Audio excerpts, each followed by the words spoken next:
오, 따스, 깜다오이, 사키 방에드나. 아이코이 아니 내가 사이드기, 까이 노마디 토거들이 하이돈이네. 뭐하니 내가 싸야 하이나거든이네.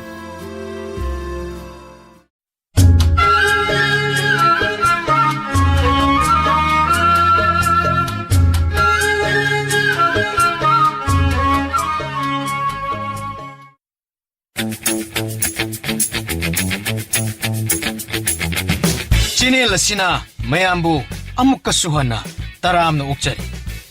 지네라시부 농시비라부디 와리 각따라가 톡비기 아동마동기 마말얌라부 쿠비 싱하드나 subscribe 아마디 notification bell icon 나드다 git 라우나 아묵땅 남비라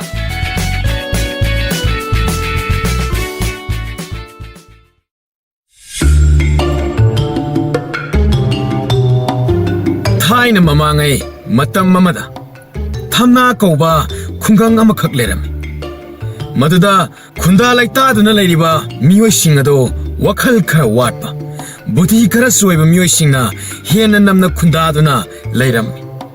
마코기 콜라시다 야드라바 통아마 아짜우부 우자오홈 닝티니 야이라부데 코이톰나 콘젤 톡바 도나마소 레람이 로이나나 ꯌꯥꯝꯅ ꯃꯃꯤꯡ ꯆꯠꯄ ꯅꯤꯄꯥꯅꯤ ꯑꯃꯁꯨ ꯂꯩꯔꯝꯃꯤ ꯃꯈꯣꯏ ꯑꯅꯤꯗꯨꯗꯤ ꯏꯆꯨꯝ ꯇꯥꯕ ꯑꯃꯗꯤ ꯏꯋꯥꯎꯕ ꯃꯈꯣꯏ ꯑꯅꯤꯁꯤ ꯃꯤꯒꯤ ꯃꯄꯣꯠ ꯃꯔꯜ ꯍꯨꯕ ꯐꯠꯇꯕ ꯃꯤꯑꯣꯏ ꯑꯃꯗꯤ ꯅꯠꯇꯦ ꯌꯥꯝꯅ ꯅꯤꯄꯥ ꯊꯣꯛꯄ ꯊꯧꯅꯥ ꯐꯕꯁꯨ ꯅꯠꯇꯦ ꯑꯗꯨꯒ ꯌꯥꯝꯅ ꯕꯨꯙꯤ ꯂꯩꯕ ꯍꯩꯊꯣꯏ ꯁꯤꯡꯊꯣꯏꯕ ꯃꯤꯑꯣꯏ ꯑꯃꯁꯨ ꯑꯣꯏꯗꯦ ꯑꯗꯨꯕꯨ ꯀꯔꯤꯒꯨꯝꯕ ꯊꯧꯗꯣꯛ ꯑꯃ ꯍꯦꯛꯇꯗ ꯎꯄꯥꯏ ꯑꯃ ꯅꯠꯇ꯭ꯔꯒ ꯎꯄꯥꯏ ꯑꯃ ꯇꯧꯗꯨꯅ ꯆꯤꯠ ꯍꯦꯛꯇ ꯅꯥꯟꯊꯣꯛꯄ ꯉꯝꯅ ꯍꯤꯡꯕ ꯉꯝꯕ ꯃꯤꯑꯣꯏ ꯑꯃꯃꯝꯗꯤ ꯑꯣꯏꯔꯝꯃꯤ ꯏꯆꯨꯝ ꯇꯥꯕ ꯈꯨꯟꯈꯥ ꯃꯆꯥꯅꯤ ꯁꯕꯥꯟ ꯃꯨꯔꯇꯤꯗꯤ ꯋꯥꯆꯦꯠꯇ ꯃꯤꯍꯨꯜ ꯍꯨꯟꯕ ꯍꯥꯏꯅꯕꯗꯨꯅꯤ ꯃꯉꯣꯟꯗ ꯍꯦꯛ ꯊꯣꯛꯂꯤꯕ ꯑꯁꯤ ꯄꯥꯔꯞ ꯇꯧꯔꯒ ꯋꯥꯇꯣꯟꯃꯨꯛ ꯋꯥꯡꯉꯤ ꯍꯦꯟꯅ ꯁꯥꯊꯤꯔꯤꯕꯅ ꯃꯥꯅ ꯀꯥꯎꯗꯝ ꯊꯤꯕ ꯑꯁꯤ ꯀꯔꯤꯗ ꯍꯪꯉꯨꯔꯅꯤ ꯍꯥꯏꯗꯅ ꯀꯥꯟꯅꯗꯦ ꯅꯣꯡꯃ ꯃꯍꯥꯛꯅ ꯇꯨꯔꯦꯜꯗ ꯏꯔꯨꯖꯕꯅꯤ ꯍꯥꯏꯅ ꯂꯨꯖꯕ ꯆꯠꯈꯤ ꯂꯨꯗꯅ ꯑꯃꯨꯛ ꯍꯦꯛ ꯃꯌꯨꯝꯗ ꯃꯍꯜꯂꯦ ꯉꯥꯏꯍꯥꯛ ꯐꯝꯊꯩ ꯗꯥꯔꯤ ꯃꯄꯥꯜꯗ ꯌꯦꯡꯉꯤ ꯃꯈꯨꯠꯇ ꯄꯥꯏꯔꯝꯂꯤꯕ ꯏꯔꯨꯖꯅꯕꯒꯤ ꯃꯄꯣꯠ ꯃꯆꯩꯁꯤꯡ ꯑꯗꯣ ꯑꯗꯨꯒ ꯃꯊꯟꯇ ꯈꯜꯂꯤ ꯀꯩꯅꯣ ꯑꯩꯅ ꯈꯨꯠꯇ ꯄꯥꯏꯔꯝꯃꯤ ꯃꯌꯥꯝ ꯑꯁꯤꯅ ꯏꯔꯨꯖꯕ ꯆꯠꯀꯦ ꯇꯧꯔꯝꯕ ꯀꯌꯥꯗ ꯀꯥꯎꯗꯝ ꯊꯤꯔꯤꯕꯅꯣ ꯑꯩꯁꯦ ꯑꯩ ꯏꯔꯨꯖꯕꯗꯤ ꯆꯠꯂꯨꯔꯦ ꯀꯩꯅꯣꯅꯦ ꯋꯥꯈꯜꯁꯤ ꯃꯦꯟꯃꯥꯟ ꯑꯃ ꯏꯇꯥ ꯇꯥꯗ꯭ꯔꯤꯅꯦ ꯑꯩꯕꯣ ꯏꯔꯨꯖꯕ ꯆꯠꯂꯨꯕ ꯑꯣꯏꯔꯒꯗꯤ ꯍꯛꯆꯥꯡꯗꯔ ꯁꯝꯗꯔ ꯈꯤꯇꯪꯗꯤ ꯆꯣꯠꯀꯗꯝꯅꯤꯁꯦ ꯑꯗꯨꯒ ꯑꯩꯅ ꯏꯔꯨꯕ ꯂꯣꯏꯔꯒ ꯀꯔꯤꯝꯇ ꯑꯍꯣꯡꯕ ꯂꯩꯇ꯭ꯔꯤꯕ ꯑꯁꯤꯅ ꯀꯔꯤꯒꯤ ꯀꯩꯅꯣꯅꯦ ꯍꯦꯟꯅ ꯕꯨꯗꯤ ꯐꯛꯆꯤꯜꯂꯛꯄꯒꯨꯝ ꯏꯇꯧ ꯇꯧꯔꯦꯅꯦ ꯏꯁꯥꯁꯦ ꯇꯥꯏꯆꯨꯝ ꯇꯥꯏꯆꯨꯝ ꯀꯩꯅꯣ ꯅꯪꯅ ꯍꯣꯕꯦ ꯃꯤ ꯀꯧꯒ ꯇꯥꯗꯒꯩ ꯇꯣꯔꯕꯥꯟꯗ ꯐꯝꯕ ꯌꯥꯕ ꯐꯝꯃꯝꯃꯒ ꯄ꯭ꯔꯞ ꯆꯠꯈ꯭ꯔꯤꯗꯨꯅ ꯉꯁꯥꯏꯗ ꯑꯩꯅ ꯂꯥꯛꯀꯧ ꯀꯧꯔꯤꯗꯨꯕꯨ ꯇꯥꯗ꯭ꯔꯥ ꯍꯥꯏꯋꯥꯅꯤꯗ ꯑꯗꯨꯒ ꯃꯥꯅꯒ ꯁꯤꯗꯩꯁꯤꯗꯒ ꯏꯟꯊꯤꯖꯅꯒ ꯗꯥꯔꯤ ꯃꯄꯥꯟꯁꯤꯗ ꯃꯈꯣꯡ ꯑꯅꯤꯒꯁꯤ ꯌꯥꯟꯊꯔꯒ ꯅꯤꯡꯉꯥꯏꯗꯅꯒ ꯐꯝꯗꯅꯒ ꯂꯩꯊꯣꯛꯑꯝꯃꯤꯅꯦ ꯀꯌꯥꯗꯅꯣ ꯃꯁꯤꯒꯤ ꯑꯉꯥꯡꯁꯤꯅ ꯉꯥꯡꯁꯤ ꯌꯦꯡꯉꯨꯅꯦ ꯃꯤꯅ ꯇꯥꯈ꯭ꯔꯒ ꯑꯩꯁꯤꯕꯨ ꯃꯑꯣꯡ ꯑꯃꯗ ꯈꯟꯈꯤꯅꯤꯅꯦ ꯍꯩ ꯋꯥꯊꯤ ꯋꯥꯆꯣꯏ ꯌꯥꯝꯅ ꯉꯥꯡꯉꯤꯗ ꯃꯁꯤ ꯉꯥꯡꯁꯦ ꯍꯩ ꯑꯩꯁꯦ ꯈꯨꯜꯁꯤꯗ ꯑꯩꯒꯤꯅꯤ ꯍꯥꯏꯕꯗ ꯃꯤꯡꯆꯠ ꯊꯤꯕ ꯌꯥꯕ ꯄꯥꯎ ꯑꯃꯠꯇ ꯇꯥꯍꯟꯕ ꯌꯥꯕ ꯅꯠꯇꯦꯅꯦ ꯍꯩ ꯕꯤꯗꯨ ꯍꯥꯏꯕ ꯆꯥꯎ ꯍꯦꯟꯗꯕ ꯉꯥꯡ ꯅꯪꯅ ꯍꯥꯏꯔꯤꯗꯣ ꯀꯔꯤꯅꯣ ꯅꯪꯅ ꯍꯥꯏꯔꯤꯗꯣ ꯀꯔꯤꯅꯣꯕ ꯃꯔꯤ ꯃꯈꯣꯡ ꯁꯝꯅꯗꯕ ꯉꯥꯡꯉꯤꯕ ꯑꯗꯨꯕꯣ ꯅꯁꯨꯕꯥꯁꯤꯗ ꯈꯨꯕꯤꯁꯤꯅ ꯀꯟꯅ ꯅꯝꯃꯒ ꯅꯍꯥꯟꯗꯧꯅ ꯆꯤꯡꯈꯠꯂꯣ ꯍꯥꯏꯕ꯭ꯔꯣ ꯀꯩꯅꯣ ꯇꯥꯏꯆꯨꯝ ꯃꯗꯨ ꯅꯨꯡꯉꯥꯏ ꯊꯕꯛ ꯇꯧꯅ ꯀꯗꯥꯏꯗꯒꯤ ꯄꯥꯜꯂꯩ ꯈꯪꯗꯦ ꯄꯥꯜꯂꯩꯗꯤ ꯈꯪꯗꯦ ꯑꯣꯟꯊꯣꯛꯄ ꯅꯅꯥꯅ ꯍꯧꯖꯤꯛ ꯂꯥꯛꯆꯔꯤꯕꯁꯤꯗꯤꯅꯦ ꯂꯩꯔꯥꯏꯄꯥꯟꯗ ꯋꯥꯏꯈꯨ ꯈꯔ ꯐꯥꯁꯤ ꯍꯥꯏꯖꯒꯦ ꯇꯧꯕꯅꯦ ꯑꯗꯨꯗ ꯀꯩꯗꯧꯔꯕ ꯑꯗꯨꯗ ꯇꯥꯏꯆꯨꯝꯅ ꯀꯧꯂꯥꯛꯄꯒ ꯑꯃꯠꯇ ꯇꯥꯗꯒꯩ ꯐꯠ ꯀꯥꯈꯠꯈꯤꯕꯗꯨꯗ ꯅꯪ ꯅꯇꯣꯝꯇ ꯐꯥꯒꯦ ꯈꯜꯂꯝꯃꯤꯔꯥ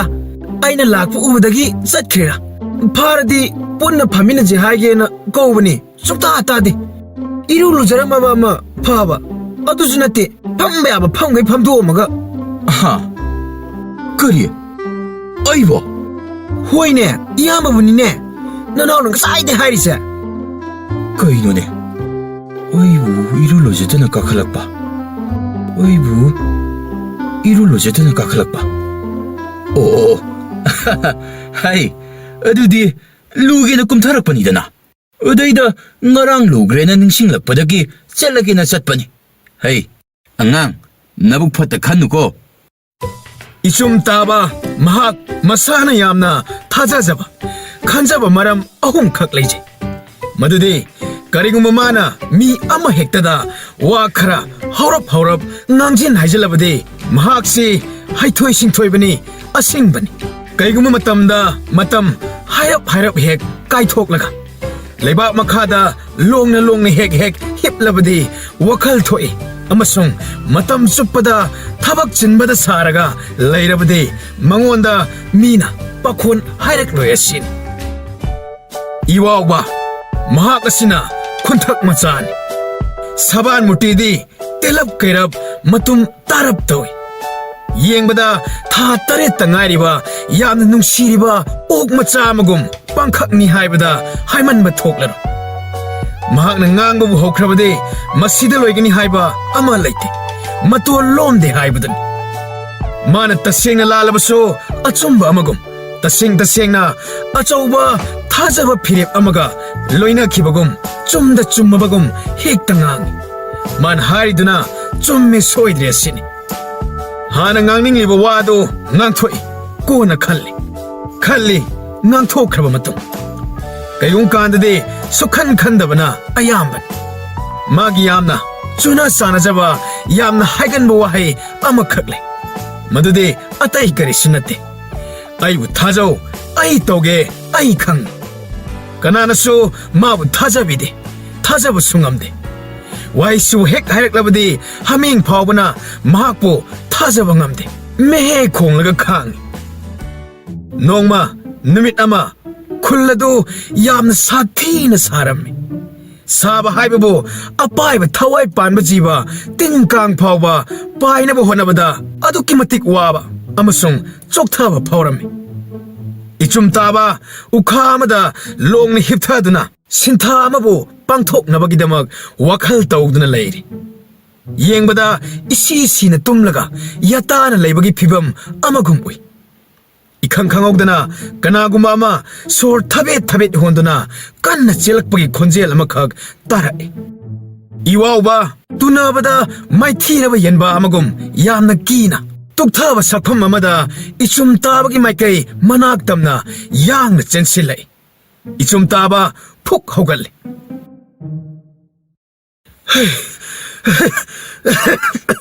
हाय Nipah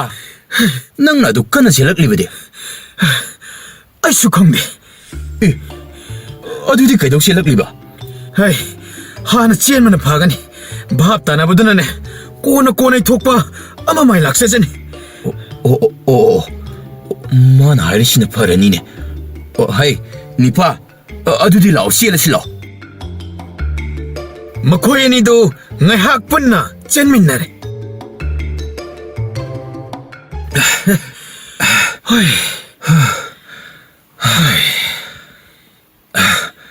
Hey, howzikti hairo? Kaiginoba? Ibanina asuk kanna chelaglibase. Aidi, howzikfau khangde. Ado nangdi. Khangde he. Nangna khangdena ai kamai khangdoino. Adubo kaino khangdeba mihul kharadi yam sathina kanna chonge. Kaiguma phattaba thangdo amadi soidana tholakadaba male. Hoini. Lao dede. Amuk jealous. Hoi, jealous lo. Asum chelakpana makhoi ani do khulgi chidai da leiba pukhri chawba dugi manak yoksilaklam. Kuina sang chelakpana wabana suloirammi. Kana no ne. Ada makhwang ikon ban ha ani. Yen asi man gai. Ha kam laga leiriba asibo. Hai, karigino, 나코이 아니나 하맹 후라루다우나 젤락리디 이네 아이코이세 아투바 마기 사티바 아마 돌락바 야바기 하 까리 까람바 사티바 토락바 뭐 까이노 까리 까이노네 까이노네 단자시다 머시기 예나시나 아이코이 망시다 이따백다 뻔먹이 이몬모나 무언가 하더나 파르가 삭히바시나 마시 연세 까이노음디 소이드는 떨어까더리샤 답턱 마이코니 땀사시네 뭐등 좀 미나세 이행시해봐 그대로게도 ngahak sum ani do yen dugi matong tapna ine mikuk kharagi matong yen aduna marum ama phat lawn kok thore aduga han phawa yenglamdana hotna chienki ani do ingak ngai oh tas kamdewi saki phangedana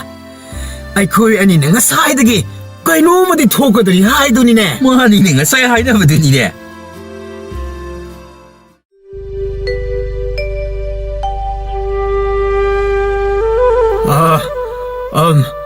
망을 쌀리바 이붕아니 끝까나 놈 딸기 포버라세 아묵도 당할 빼라모 짭레피 아니도 마마이 아니도 아묵다다 짭만하는 잉신네 아두가 아묵 팟 러우브 누파드다 잉토이 시부 넌 뭐띵 방어게 하러 방위다 그냥 방위드노 어디디 아이슈 방어로이다 에이 콧엄다 속나지세 속내지네 바래 농아래 호직디 아카야란 도부시 아이 이샤 이탄데 나트레 아이바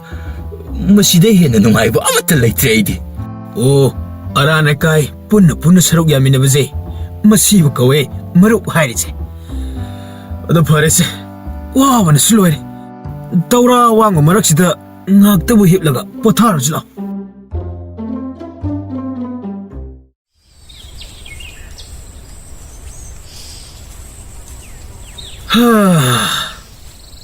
ado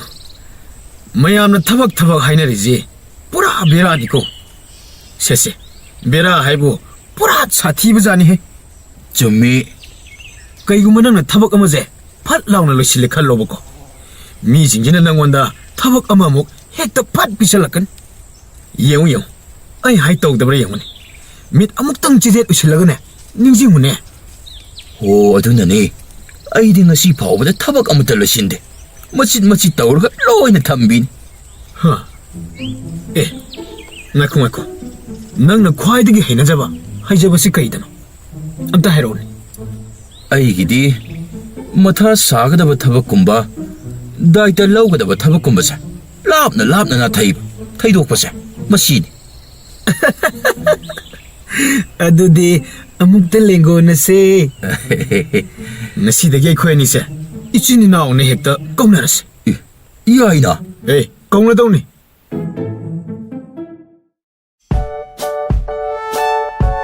asumna ichum taba madi iwauba makhoi anigi marup khongchat senggot sagatpa horak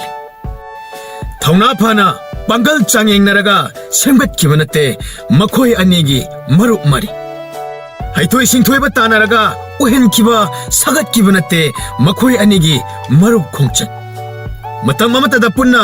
mafam amatadage chenmin narakpana makhoi anigi marup ki mari semlak khibani numit kharanigi matung khunja singna khanglakhi madade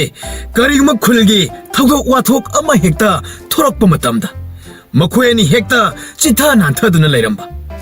khulgi wasap thorakpa matamdana makhoi ani kadai dagino khangdaba mawangda yamna itha thajadana hekta yawduna leiramba adabo karigumba asoi aran makhoi na tawbani khangna hek hanglubadade makhoi animak amana ama yengnaduna makhoina natte dana sikhang khangduna hektamara yetpin khunja amana changsilaktana nakhoi ani nasin nanaura hangi khunja amana kadai natte makhoi ni si yamna luna chanajaba marup ani ni khum karingma isum tabana awab ama hek taba matamda iwawa hekti yausil aduga makhoi ani mak awaba dabu mayok mine isum tabasu madu mangai iwabuna soiba thabak ama hek tawruba matamda hekta songchindana man hana makhoi ani punna thorang punamak sinkhibani asumna mangjal thana hekta mayok nabini tasengna harabada makhoi ani si wakhal langphai punna chatminnaba kok chungsinaba sono chuba manakhiba mioi aniga chap mane matamna sum haukibana makhoi anigi marup mari si asum chechen be helaklam adubu khunja mayamgidi khwaidagi aruba tanpham haibado oiram maramde makhoi ani na khullasida kari karamba akai atoi amuk pirakadage khanbada nongmade ikhang gangogdana khulgi pungmadu mangkhre haina wa laungnaraklam pungmadu yaudabana khulgi mifam hauba yaramde kumai harau chap lepi pungmadugi magulsi khulladudadi yamna achauba thogdang oiribani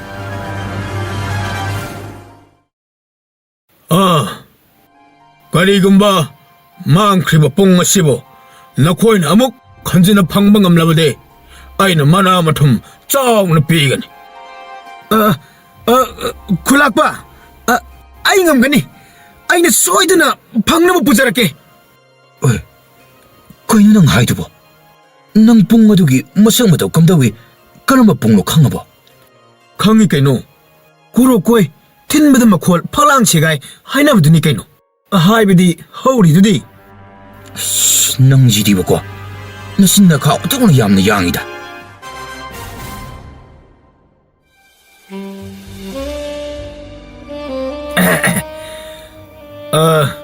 kainomta hangeba kari noi swaijda pung amaga ulakro pung haiba udida ho udade yare chale chalo nangjo kari mini ge side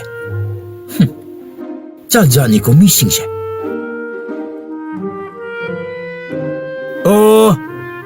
kainomta hangjage ngakte lepi be yagadro yam thurabo yani thudeda kari takpigadaba takadaba natte aise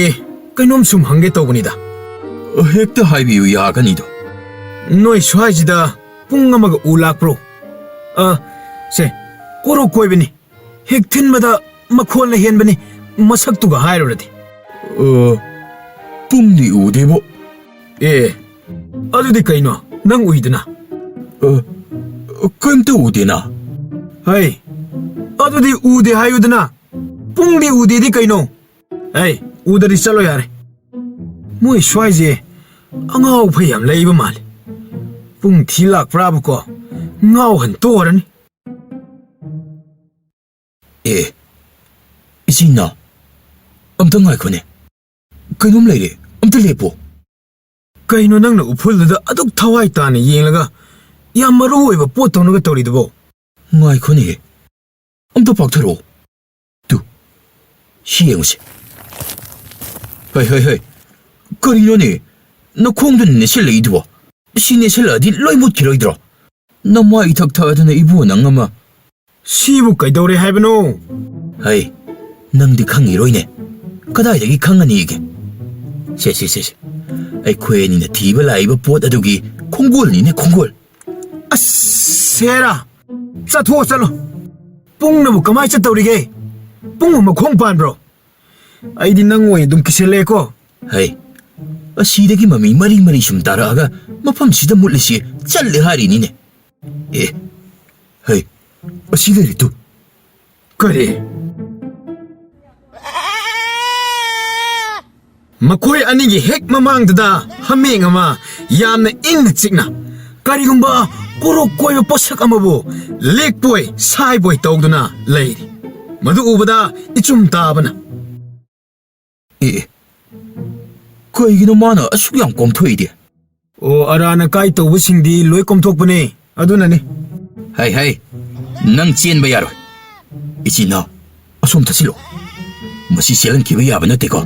ꯍꯣꯏ ꯏꯆꯤꯟ ꯏꯅꯥꯎ ꯑꯩ ꯇꯧꯒꯦ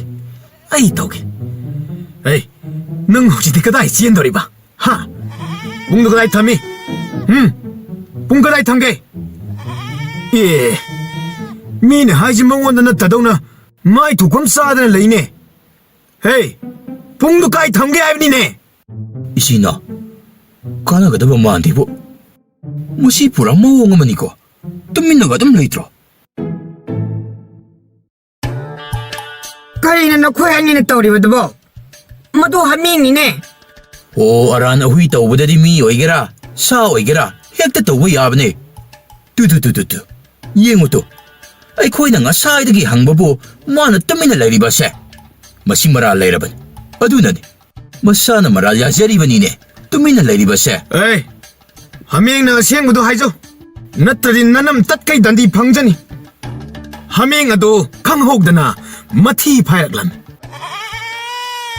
만약 아다이다 레리바 군자 카라도 만남마드나 솔 호나방 암나다 푼갓라가 강나라미 우레다나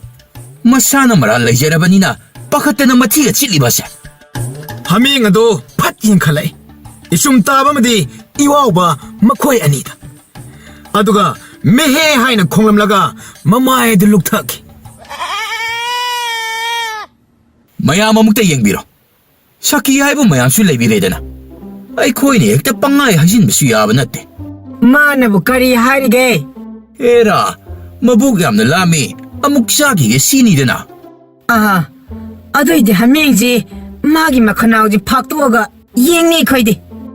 ꯑꯧ ꯌꯦꯡꯁꯤꯡꯁꯦ ꯑꯩ ꯃꯌꯥꯝ ꯂꯥꯎꯍꯩ ꯃꯌꯥꯁꯦ ꯐꯥꯛꯁꯦ ꯅꯪ ꯑꯊꯨꯝ ꯕꯩꯔꯣ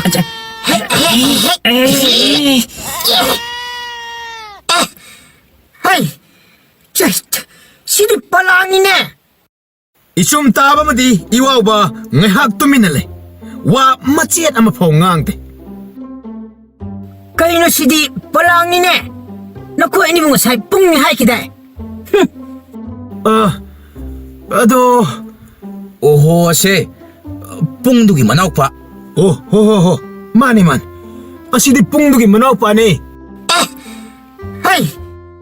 ꯇꯟꯖꯥ ꯑꯁꯤꯗ ꯑꯉꯥꯡ ꯅꯨꯄꯤ ꯃꯆꯥ ꯑꯃꯅ ꯅꯣꯛꯂꯒ ꯃꯈꯣꯏꯒꯤ ꯃꯥꯡꯈ꯭ꯔꯤꯕ ꯄꯨꯡ ꯑꯗꯨꯗꯤ ꯈꯨꯜꯒꯤ ꯈꯨꯜꯂꯥꯛꯄ ꯃꯍꯥꯛ ꯃꯁꯥꯃꯛꯀꯤ ꯃꯣꯝꯄꯥꯛ ꯃꯈꯥꯗ ꯃꯁꯥꯅ ꯂꯣꯠꯁꯤꯟꯗꯨꯅ ꯊꯝꯕꯗꯒꯤ ꯀꯥꯎꯈꯤꯕꯅꯤ ꯃꯣꯝꯄꯥꯛ ꯃꯈꯥꯗꯒꯤ ꯐꯪꯉꯦ ꯍꯥꯏꯅ ꯂꯥꯎꯔꯛꯂꯝꯃꯤ ꯇꯤꯜꯂꯝꯂꯤꯕ ꯃꯈꯣꯏ ꯈꯔꯗꯨ ꯆꯞ ꯂꯦꯞꯄꯤ ꯇꯨꯃꯤꯟꯅ ꯂꯩ ꯍꯥꯃꯦꯡ ꯑꯗꯨ ꯃꯈꯣꯏ ꯃꯌꯥꯝꯒꯤ ꯃꯃꯥꯡꯃꯛꯇꯗ ꯃꯣꯂꯤ ꯇꯨꯃꯤꯟꯅ ꯃꯣꯡ ꯍꯥꯗꯅ ꯌꯥꯝꯅ ꯂꯥꯟꯖꯗꯕ ꯑꯃꯒꯨꯝ ꯌꯥꯝꯅ ꯆꯝꯊꯣꯛꯅ ꯍꯣꯏꯅꯤ ꯃꯥꯏꯅꯤꯁꯨ ꯍꯥꯏꯔꯝꯗꯅ ꯂꯥꯜꯂꯦ ꯍꯥꯏꯕꯁꯨ ꯑꯃꯠꯇ ꯍꯥꯏꯔꯝꯗ ꯇꯨꯃꯤꯟꯅ ꯆꯠꯈꯤꯔꯝꯃꯤ ꯑꯗꯨꯗꯤ ꯃꯌꯥꯝ ꯆꯃꯝꯅꯔꯝꯕ ꯄꯨꯝꯕ ꯂꯣꯏꯅ ꯀꯣꯛꯑꯦꯀꯣ asumbudu phanglidana hujikti mayam ꯃꯌꯥꯝ ꯂꯦꯡꯅꯔꯁꯤ ꯀꯩꯅꯣ ꯑꯩꯈꯣꯏ ꯈꯨꯜꯂꯥꯛꯄꯅ ꯇꯧꯔꯤꯁꯤꯕꯣ ꯃꯥꯅ ꯈꯨꯟꯖꯥ ꯑꯩꯈꯣꯏꯗ ꯑꯄꯪ ꯁꯤꯔꯤꯕ ꯆꯠꯂꯣ ꯉꯁꯤꯒꯤ ꯊꯧꯗꯣꯛꯁꯦ ꯈꯤꯇꯪꯗꯤ ꯅꯨꯡꯉꯥꯏꯇꯦ ꯑꯗꯨꯅꯤꯅꯦ ꯏꯇꯥꯎ ꯑꯩꯈꯣꯏꯗꯤ ꯁꯣꯝꯗ ꯈꯪꯗꯕꯅꯤꯅ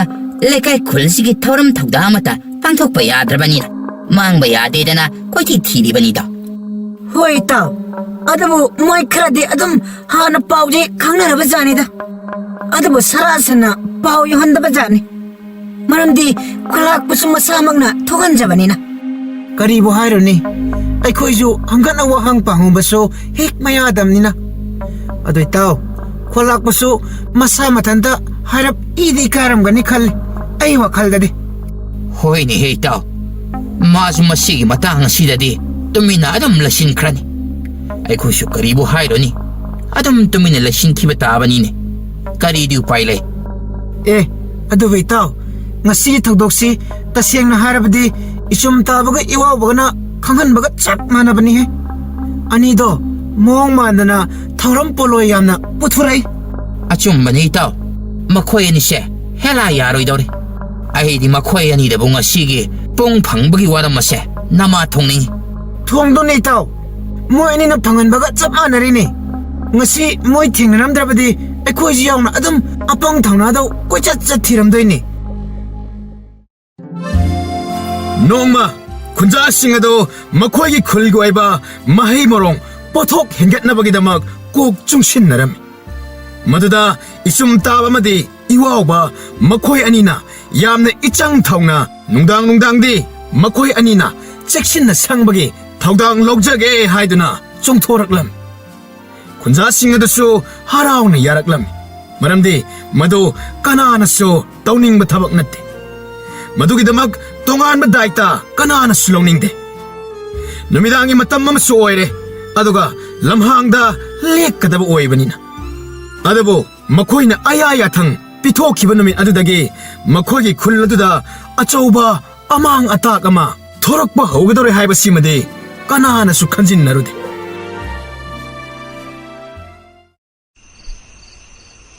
이치니나오 아이디 호걸러드니고 이치니나오 하이 이치니나오 예 까야 하던 농아이는 뚱미는 예문해 아이주 이시나오 칸디 칼라바니 해 하월라게 해야되나 아도 아이디 및 으실라가 ngahak 칸 기니 해 능 떠와마 호걸러니 하람베 이와우바 캉옥데 나코키바 우자우 머리 멍아디 쿠닥다 고로고로 카이도레 와칼 칸 키니 하람바 이춤 따바수 마두 멍아 마나 목 와붕 따레 니빠니 조로조로 카이락리바 아니도 람항다 렉라바니나 이몽기 미차이 아마트 야옥드라바니나 눅아이바다 마투어 롱크 콜기 타우당 뿌리바니 하이바기 와칼가 아마트 짱마나테 ꯅꯨꯡꯉꯥꯏꯔꯤ ꯃꯈꯣꯏ ꯑꯅꯤ ꯃꯄꯣꯛ ꯅꯤꯄꯥꯟꯗꯅꯤ ꯃꯈꯣꯏ ꯑꯅꯤꯅ ꯀꯣꯏꯔꯤꯕ ꯑꯁꯤ ꯍꯧꯖꯤꯛ ꯑꯁꯣꯝꯗꯅ ꯀꯝꯗꯧꯔꯤ ꯃꯁꯥ ꯃꯔꯦꯡ ꯐꯟꯕ ꯀꯅꯥꯒꯤ ꯏꯔꯣꯏ ꯂꯥꯕ ꯃꯈꯣꯏ 30ꯃꯨꯛ ꯅꯣꯛꯈꯤ ꯇꯧꯔꯗꯨꯅ ꯅꯨꯡꯉꯥꯏꯕ ꯃꯨꯟꯗꯥꯗ ꯃꯈꯣꯏꯅ ꯉꯥꯛꯂꯤꯕ ꯂꯧꯁꯪ ꯑꯗꯨꯕꯨ ꯇꯝꯅ ꯏꯁꯩ ꯉꯪꯂꯗꯨꯅ ꯃꯤꯛ ꯂꯥꯎꯅ ꯂꯦꯡ ꯂꯥꯛꯂꯤ ꯈꯗꯥꯡ ꯀꯣꯏꯂꯥꯡ ꯅꯤꯡꯊꯤꯖꯕꯗ ꯃꯄꯥ ꯂꯩꯇ꯭ꯔꯕ ꯃꯤꯁꯅꯥ ꯀꯣꯏꯔꯥꯎꯅꯕꯗ ꯅꯨꯖꯥ ꯀꯌꯥꯅ ꯇꯝꯖꯅꯤꯡꯉꯥꯏ ꯃꯤꯇꯥꯐꯝ ꯑꯣꯏꯔꯤꯕ ꯍꯥꯃꯦꯡ ꯃꯈꯣꯏ ꯈꯔꯁꯨ ꯈꯣꯡꯕꯨꯔꯣꯏ ꯑꯣꯏꯅ ꯃꯇꯨꯡ 이나ꯔꯛꯂꯤ ꯂꯣꯏꯅꯅ ꯆꯥꯖꯦꯟꯕꯤ ꯌꯦꯟꯕꯤ ꯈꯔ ꯃꯈꯣꯏꯒꯤ ꯆꯦꯛꯁꯤꯟꯖꯕ ꯃꯋꯥ ꯈꯔꯒꯁꯨ ꯂꯣꯏꯅꯅ ꯂꯣꯏꯁꯪ ꯑꯗꯨꯒꯤ ꯊꯣꯡ ꯑꯗꯨꯕꯨ ꯂꯤꯠꯇꯨꯅ ꯆꯪꯁꯤꯜꯂꯛꯏ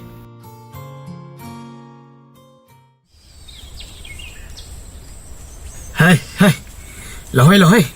ꯊꯦꯡꯉꯦ 이와버가 이쯤 따버거든 쏘이 사람 딸 혹시퍼 어육기 빨리 아이코이 까남다 락디에다나 호이 있다. 진짜 내그 떠오르실라. 에헤헤 까이노 또르미지데 하이마이마.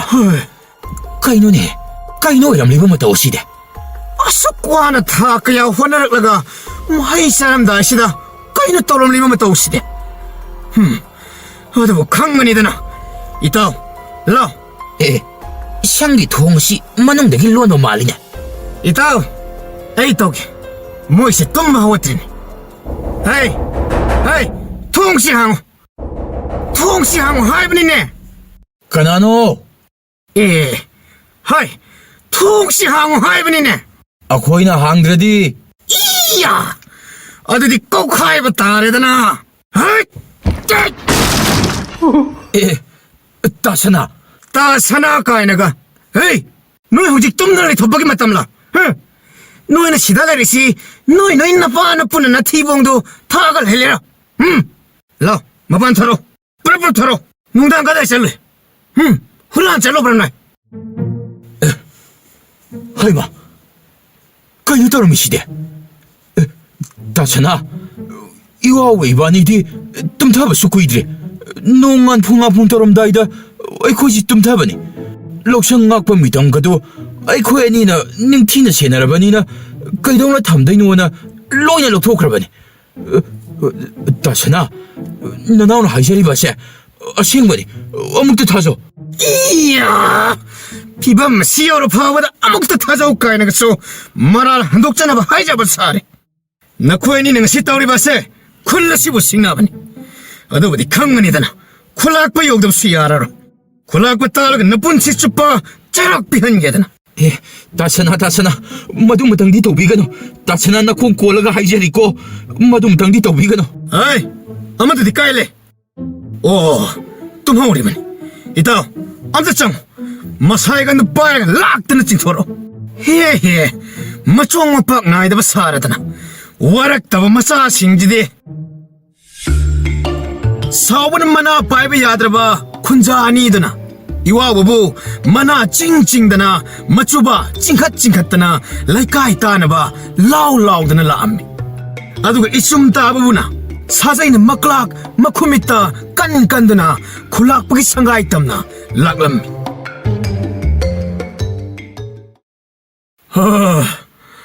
마시다보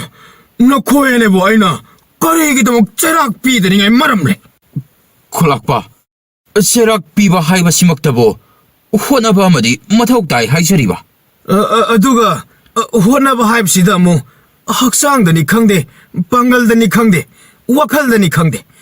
카라디도 막 와할리 하이제리바 쿨락바 마코이 아니 시다기네 까나바 아마따 레이테 아두부 마코이 아니시 뿔라가디 마땀 뿜나먹다 아이코이드네 파라 오이바 야바디 아둠 담비라미 아썸나 탐나 쿵강 아묵 칸나 아묵 차이나 아묵의 녹미나 떠우드나 마땀 그야 하우크레 아두 이와우 아마디 이좀 따바 마코이 아니게디 까리쇼 아홍바 마따라이테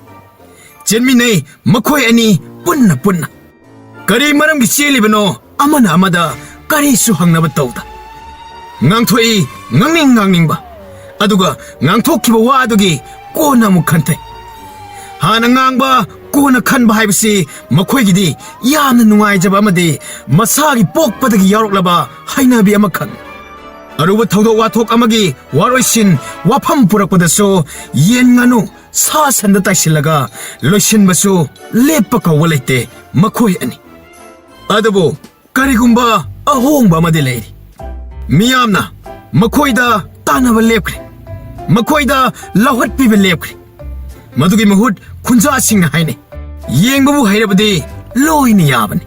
짝리바 마이야마부 이행바다 아이코이 와칼다 마이두부 싸이 하이바 마두타니 칸가도리 바시 아다부 이행나 아이코이다 lumbu 사바 누아이바 마텔라마디 아두막 비바니 칸질루다바기 와니 록신바부 하이라바디 뿌나막 사나니 하이나 타갓바기 로이바 캄바나이다바 깡부 까야니 토락리바 궁강가두다 오이톡까니 타자다바 마이티게다바 타우독 까야마 이타 타자다나 마코이 아니나 쿨라도 북간비 이좀 따바 마기 하나기 하이나비 마리 마콩 삼나다바 쪼이트랑 빠트랑 낭바싱 하우직티 미암나 아니락 한나니 따나리바 이와우버기 깐나 녹버기 하이나비 하우직티 궁강가시부 북닝마까 람나바니 하이나 카나크리 까리수 하이나 키드레 마코이 아니기 말합니다 자히 아마기 마tung 꼬이나 짰바 랑꼬이바 밍원다 남탁 떠와 꼭 사나바 니빠 아마 마코이기 탐나 하이리바 궁강가시다 락람미 마나 쿤자 뿐나막보 남탁 떠위라미 라나 람징람미 마코이기 사나 탁나바 볼람싱 로이나막 남탁 떠우드나 후란 비키 아마송 마코이기 쿤자 아마가 칸나 짜이나 한다나 눅시나 한데 마항나 떠우리바 토옹어도 까람나 팅가니 하이바 쿤자 아마따나 캉망감람데 아드보 콘자 니빠 아마 캉나 이좀 따바마디 이와부부 마팅 카라빵 나바기다막 항로시 하이나 하우도락람미 농마 쿨기 아짜우발랑 빡 아마다 미암 쪼나 빠나 뜰라레 랑코이베니 빠드나 마코이 마야마두기 마야이다 터샷 왕차나 lep드나 레이리 아두가 나팔라마가 로이나나 마코이 쿤자 푸나마키 아론 아톱싱 로이나마 캉니 하이나 라우타레 쿤자싱 뽕강가이 mathwai wabana loinane tanza adu ikhang khangongdana marup ani do leibung lampak aduda yokshillai aina hari basini nakoi arun pumba loina khangi hari basini hai tambani pa ai khoi ani nang bu lephan ge thingge haina lakli bani karamna kari karama thaurang tawjaraba khwaidagi ihan hanbada cha ama makhoi ani do wahai si wo haram laga sat pham thaki mikup khara tumin leini un wai muk pomchik che langkoi bani pa do wakhal lang phai lai seran turan pangkhan da khalai makok ngaurai karino makhoi na hari bsi haina kaino makhoi ani na chama hana haramaga makha taba kari su tawsa torakte ngang musungang lagte kari haning ni wazano hey nipani noi gi si ai bu phu gi siro maduna kona gi wani da habi ge tajau hey ai si pharabusu phatrabusu mibu makok ngahonba ngamli bani ko adugi wadi ai khoidi nungtigi tomta ngahon jaye hey ai di sana thaknabusu hurali adudi hamin chu tawrodana natraisina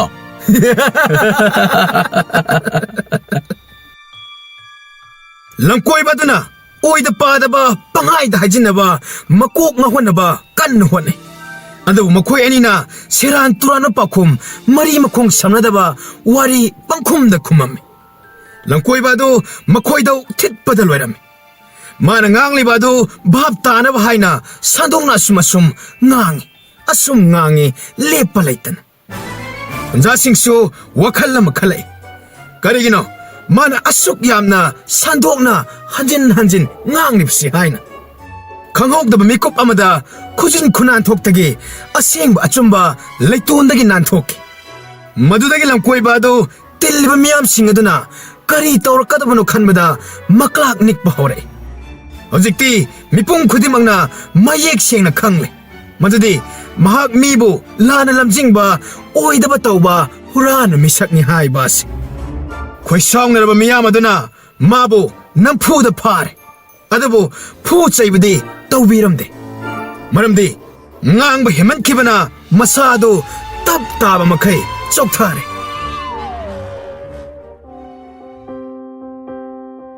numit asimaki numidangda khulakpana khunja punamak suna tinnabagidamak kaukhatlami aduga marup ani aduda haire nakhoi alina thawak thawda poram singase ningthina chumna mi khwaigumna waroi poroi purakte adu nakhoi ani nade aikhoi da chawraba kariguma maru oiba para singde kaya matakpi tambere ichum taba makokto khoro kholadana khumlai khulakwa ai khoina kari tambi khraba sing haina bagidamak koilau lagoda natte aduga haire haina bagidamak so matam pumbada cheksin pangthokani tawgani haiba laite iwauba hana khangmagum yamna mawong malan adubudi khulakwa aikhoisu hanabudi khangjaida isum taba nakaldagi nason pikna ngai khoni sina ai khoi ni hana tawkhre ha kai haiba numit asidagi hauna isum taba wari liba misakama oiki aduga iwawa mahakna mahaki khongboroi oidana wari hauna pathokpa miyoi ama oiki loina na thamna khungang harauk tayamba ing chikpa nunga yaifaba khungang ama oiki ngasi phawbada ahal oiraba khunja kayana mi amabu karisu laite pangni haina hekta warep loba si tawroidabani kariguma matamda pungning pena nokthok bahaiba sina punsida sawraba parama tambi haina sakna sonadana leihawe